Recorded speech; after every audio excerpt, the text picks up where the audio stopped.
ఏంది రాహుల్ భయ్యా వీళ్ళు 3 రోజులలా విసుకుదాం అనుకుంటే టెస్ట్ మ్యాచ్ని 5వ రోజు దాకా తీసుకొచ్చిల్లు కదా. God must be crazy. కొద్దిగా లైట్ తీసుకుంటేనే వీళ్ళు 5వ రోజు దాకా తీసుకొచ్చిల్లు. ఇంకా కొద్దిగా లైట్ తీసుకుంటే మ్యాచ్ని డ్రా చేసినా చేస్తుండే. జస్ట్ మిస్ అయింది తమ్ముడు. అమ్మో డ్రానా, ఆ ఊహనే ఎంత భయంకరంగా ఉన్నది. మనం డబ్ల్యూటీసీ ఫైనల్కి పోవాలంటే ఈ వెస్టిండీస్ వాళ్ళు ఇచ్చే పాయింట్స్ చాలా ఇంపార్టెంట్. అటు ఇటు చేసి మ్యాచ్ అయితే గెలిచినాం సాల్తీ. ఈ సెకండ్ టెస్ట్ మ్యాచ్ 5వ రోజు దాకా వచ్చిందన్న ఒక్క విషయం వదిలేస్తే మన పిల్లగాళ్ళందరూ రన్స్ కొట్టుకున్నారు, బౌలర్లందరూ వికెట్లు తీసుకున్నారు. మనకు రావాల్సిన విన్నింగ్ పాయింట్స్ కూడా వచ్చినాయి thanks to the West Indies team. సిరీస్లో హైయెస్ట్ రన్ గెట్టరు 219 రన్స్. 49 దగ్గర కొట్టుమిట్ట ఆడుతున్న నా యావరేజ్ని 51కి తీసుకొచ్చిల్లు thanks to the West Indies team. అనవసరంగా రన్అట్ అయిపోయినావు తమ్ముడు, లేకుంటే నీ డబుల్ సెంచరీ కూడా కంప్లీట్ అయిపోతుండే. ఏం చేస్తాం, మన కెప్టెన్ గిల్లు గట్లా ప్లాన్ చేసిండు. ఏంది జైస్వాల్ ఇంత అన్యాయంగా మాట్లాడుతున్నావు? నేనేం ప్లాన్ చేసినా చెప్పు? డైరెక్ట్ ఫీల్డర్ చేతులకి బాల్ కొట్టినావు. నేను నో అని చెప్తా అంటే కూడా నువ్వు పట్టించుకోకుండా అట్లనే గుడ్డెద్దు లెక్క ఉరికొచ్చినావు. ఇక రన్అట్ అయినావు. దానికి నేనేం చేస్తా చెప్పు? అట్లా కాదు గిల్లు బ్రో, నువ్వు కనుక ఇంకా కొద్దిగా ఫాస్ట్గా నాలాగానే ఉరికొచ్చేది ఉంటే రన్ కంప్లీట్ అవుతుండే కదా. ఇదేమన్నా T20 మ్యాచా లేకుంటే వన్డే మ్యాచా జైస్వాల్? టైట్ సింగిల్ తీసుకోవడానికి ఒక బాల్ డాట్ అయితే ఏమైంది? లేని సింగిల్ కోసం ఉరికొచ్చి రన్అట్ అయిపోయినావు. నీ డబుల్ సెంచరీ మిస్ చేసుకున్నావు. దానికి మేమేం చేయలేము. నువ్వైతే సెంచరీ నాట్అవుట్ కొట్టుకున్నావు కదా బ్రో, హ్యాపీ ఎంజాయ్. ఈ వెస్టిండీస్ వాళ్ళు చేయబట్టి నా ఖాతాలో కూడా ఒక హాఫ్ సెంచరీ, ఒక సెంచరీ, 41 ఉండే యావరేజ్ 43కి వచ్చింది thanks to the West Indies team. మీకు రికార్డులు సప్లై చేయడానికే మేము ఇక్కడికి వచ్చినట్టున్నది. సెంచరీలు కొట్టుకున్నారు, యావరేజ్ పెంచుకున్నారు, వికెట్లు తీసుకున్నారు. ఇంకేమన్నా మిగిలిందా? ఎస్, వైస్ కెప్టెన్గా నేను ఛార్జ్ తీసుకున్న ఎంబటే ప్లేయర్ ఆఫ్ ద సిరీస్ గెలిచిన. మీ లక్కు మంచిగుండి ఈ మ్యాచ్లో నా దాకా బ్యాటింగ్ రాలేదు, అందుకే జస్ట్ బౌలింగ్తోనే సరిపెట్టుకున్నా. ఏంది జడేజా భయ్యా ఇది? నీ తోటి ప్లేయర్లు రిటైర్మెంట్ ఇచ్చినాక కూడా నువ్వు ఇట్లా ప్లేయర్ ఆఫ్ ద సిరీస్లు, ప్లేయర్ ఆఫ్ ద మ్యాచ్లు గెలుచుకుంటా పోతూనే ఉంటావా? ఇంకెన్ని రోజులు నువ్వు ఇట్లా ఆడుతూనే ఉంటావు? ఇక ఎన్నో రోజులు ఆడని తీవే ఓపు. రాబోయే world test championship, one day world cup ఆడి రిటైర్మెంట్ ఇచ్చేస్తా. ఏంది జడేజా అన్న నువ్వు మాట్లాడేది? నీ నియంతృత్వ పాలనకి ఎప్పటి నుండో బలవుకుంటూ వచ్చేది నేనే. ఈ సిరీస్లో కూడా నువ్వు చేయబట్టి నాకు ఛాన్స్ దొరకలేదు. పోనీ నువ్వు ఆర్డినరీ పర్ఫార్మెన్స్ ఇస్తేనన్నా నిన్ను డ్రాప్ చేసి ఏజ్ ఫ్యాక్టర్ చూపించి నన్ను తీసుకుంటారని చూస్తా అంటే నువ్వేమో ప్రతి మ్యాచ్లో ఎక్స్ట్రాడినరీ పర్ఫార్మెన్సే ఇవ్వబడితివి. పోయి నీతోని కాంపిటీషన్ పడ్డది నాకు ఈ క్రికెట్లా. ఏం చేస్తాం తమ్ముడు, నీ స్కిల్ సెట్ నా స్కిల్ సెట్ సేమ్ ఉన్నాయి. అయినా మన ఇద్దరం కలిసి ఆడి T20 వరల్డ్ కప్ గెలవలేదా? T20లకి రిటైర్మెంట్ ఇచ్చినా కదా, ఎంజాయ్ చేసుకో. ఏ మాటకు ఆ మాట చెప్పుకోవాలి చేసి భయ్యా. మీ షాయి ఓపున్ను క్యాంబెల్ 177 రన్ల పార్ట్నర్షిప్ చేసి చెరొక సెంచరీలు కొట్టిల్లు కాబట్టికే ఈ మ్యాచ్ ఇక్కడ దాకా వచ్చింది. ఉంది, మీ లోపల టాలెంట్ ఉన్నది. మా దేశానికి వచ్చిన మంచి మంచి టీంలనే 3 రోజుల కంటే ఎక్కువ ఆడనీయం. కానీ ఈ మ్యాచ్లో మీరు 5వ రోజు దాకా వచ్చిల్లంటే పస ఉన్నది. మా క్యాంబెల్ 32 సంవత్సరాలు వచ్చినాక ఫస్ట్ టెస్ట్ సెంచరీ చంపిండు, అది కూడా 50 టెస్ట్ ఇన్నింగ్స్లు అయిన తర్వాత. ఇక మా షాయోబ్కి వన్డేలు తప్ప ఇంకేం ఆడరాదు అనుకునే టైంకి సెంచరీ చంపిండు. నా కెప్టెన్సీలో మా టెస్ట్ టీంని మంచిగా గ్రూమ్ చేస్తా.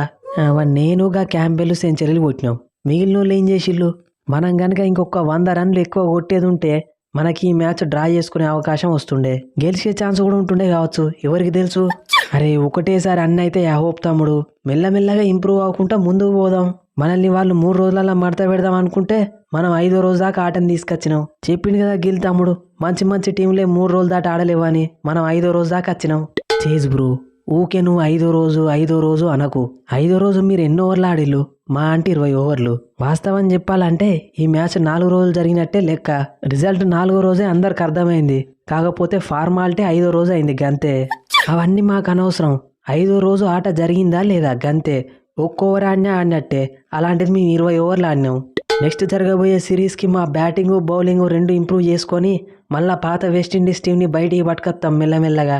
కుల్దీప్ బ్రో, మొన్న ఏషియా కప్లో నువ్వే హైయెస్ట్ వికెట్ టేకరు, ఇప్పుడు ఈ సిరీస్లో కూడా నువ్వే హైయెస్ట్ వికెట్ టేకరు. అన్నిటికంటే ఇంపార్టెంట్, ఈ మ్యాచ్లో కీలకమైన టైంలో వచ్చి 3 వికెట్లు తీసి ఈ మ్యాచ్ని డ్రా కాకుండా ఆపినావు. అందుకే కదా గిల్లు జైస్వాల్ 175 కొట్టినా కానీ ప్లేయర్ ఆఫ్ ద మ్యాచ్ నాకే ఇచ్చిళ్ళు. మనం మ్యాచ్లు ఆడినామంటే వికెట్లు తీసుడు గ్యారంటీ. సిరీస్లో హైయెస్ట్ వికెట్ టేకర్ మన పేరు మీదనే ఉండు గ్యారంటీ. అట్లుంటది మన చైనామెన్ బౌలింగ్తోని. రాహుల్ అన్న, ఈ వెస్టిండీస్ వాళ్ళు వాళ్ళ సెకండ్ ఇన్నింగ్స్లో లాస్ట్ వికెట్కి 79 రన్ల పార్ట్నర్షిప్ చేసిళ్ళు చూడు. ఆ టార్చర్ నుండి నేను వారం రోజుల దాకా బయట పడలేను. అవగా జస్టిన్ గ్రీవ్స్, జేడన్ సీల్స్ ఏడికెళ్ళొచ్చిర్రు అసలు. ఒక్క వికెట్ తీసి దన్న మ్యాచ్ని ముగిస్తాం అనుకుంటే అసలు అవుటే కాలే కదా. కరెక్ట్ గిల్ తమ్ముడు, మన టీంలో సిరాజు, బుమ్రా, కుల్దీప్, జడేజా లాంటి టాప్ బౌలర్లు ఉన్నాక కూడా లాస్ట్ వికెట్కి 79 రన్ల పార్ట్నర్షిప్ చేసిల్లంటే మామూలు విషయం కాదు. We have to appreciate West Indies team. చెప్పినా కదా మా పిల్లగాళ్ళ దగ్గర టాలెంట్ ఉన్నది, వీళ్ళందరినీ పదును పెడతా. ఈ వెస్టిండీస్ వాళ్ళు చేయబట్టి నా ఖాతాలో కూడా ఒక సెంచరీ, ఒక హాఫ్ సెంచరీ పడ్డాయి. ఇంగ్లాండ్ టూర్ తర్వాత ఇంకొక successful tour. I'm happy. Rahul భయ్యా, నువ్వేమనుకోనంటే నీకోటి చెప్తా. నేనేమనుకుంటా జడేజా బ్రో, ఏమైనా చెప్పు. ఏం లేదు రాహుల్, ఇప్పటి వరకు నువ్వు టెస్ట్ మ్యాచ్లలో ఎన్ని రన్స్ కొట్టినావు? నేను ఆడిన 114 ఇన్నింగ్స్లల్లో 3985 రన్స్ కొట్టిన. 20 హాఫ్ సెంచరీలు, 11 సెంచరీలు. ఫ్యాక్ట్ ఏంటంటే నేను కూడా 129 ఇన్నింగ్స్ల 3990 రన్స్ కొట్టిన. 27 హాఫ్ సెంచరీలు, 6 సెంచరీలు. ఇక ఈ మ్యాచ్లో నాకు బ్యాటింగ్కి అవకాశం రానట్టే. ఎన్నో మ్యాచ్లలో నాకు బ్యాటింగ్కి అవకాశం రాలే. వచ్చినా కానీ నేను సగం బ్యాటింగ్ చేయగానే డిక్లేర్ ఇచ్చేటోళ్ళు. ఇప్పుడు ఊహించుకోవాలి, నేను కనుక కొద్దిగా మీద బ్యాటింగ్ చేసేది ఉంటే నా బ్యాటింగ్ రికార్డులు ఎట్లుంటుండేనో. ఏంది జడేజా అన్న ఇది? టెస్టులలో నీ స్టాట్స్ కేఎల్ రాహుల్ అన్నతో సమానంగా ఉన్నాయా? అప్పుడే అయిపోలేదు తమ్ముడు. సిరాజు, నువ్వు టెస్టులలో ఎన్ని వికెట్లు తీసినావు? 80 ఇన్నింగ్స్, 133 వికెట్లు జడేజా భయ్యా. బుమ్రా, నువ్వు చెప్పు టెస్టులలో ఎన్ని వికెట్లు తీసినావో? 95 ఇన్నింగ్స్, 226 వికెట్స్ జడేజా భయ్యా. అంటే మీ ఇద్దరు కలిసి 175 ఇన్నింగ్స్ల 358 వికెట్లు తీసిళ్ళు. నేను మీకంటే 12 ఇన్నింగ్స్లు తక్కువ ఆడి 338 వికెట్లు తీసిన. ఏంది జడేజా భయ్యా ఇది? అటు బ్యాటింగ్లో టాప్ బ్యాట్స్మెన్తో సమానంగా స్టాట్స్, ఇటు బౌలింగ్లో టాప్ బౌలర్లతో సమానంగా స్టాట్స్. నిజంగా నువ్వు గోట్ ఆల్రౌండర్. అసలు ఎంత పెద్ద ఆల్రౌండర్ అయితే ఏమున్నది తమ్ముడు. నువ్వు కెప్టెన్సీ చేస్తా అంటే నేను వైస్ కెప్టెన్సీ చేయాల్సి వస్తుంది. అరే దాన్నే ఉంది తీ అన్న. రేపు రోహిత్ అన్న, విరాట్ అన్న నా కెప్టెన్సీలు ఆడరా? ఏదో ఫ్యూచర్ని దృష్టిలో పెట్టుకొని నన్ను కెప్టెన్ చేసిళ్ళు. అంత మాత్రాన మీరు లెజెండ్స్ కాకుండా పోతారా? వాస్తవం చెప్పాలంటే నా కెప్టెన్సీలో మీలాంటి లెజెండరీ ప్లేయర్లు ఆడతారంటే అది నా అదృష్టం అని చెప్పాలి. ఓకే, మీకు కావాల్సింది మా దగ్గర నుండి తీసుకున్నారు, ఇక మేము పోతానం, బాయ్. ఓకే చేస్ భయ్యా, నెక్స్ట్ సారి 2 మ్యాచ్లు కాకుండా కనీసం 5 మ్యాచ్ల టెస్ట్ సిరీస్ అయినా పెట్టామని నేను మా షాబాయికి చెప్తాది. 5 మ్యాచ్లు అంటే మేము భయపడతాం అనుకుంటాను అగ్గిళ్ళు. ఎన్ని మ్యాచ్లన్నా పెట్టుకోవాలి, నెక్స్ట్ సారి ఇంతకంటే గట్టిగా ప్రిపేర్ అయ్యేస్తాం. ఓకే బాయ్స్, ఇప్పుడు ఈ వెస్టిండీస్తోని సిరీస్ అయిపోయింది. మన నెక్స్ట్ టార్గెట్ ఆస్ట్రేలియా. ఆస్ట్రేలియాలో 1 డే సిరీస్, T20 సిరీస్ ఆవడంటే మామూలు విషయం కాదు.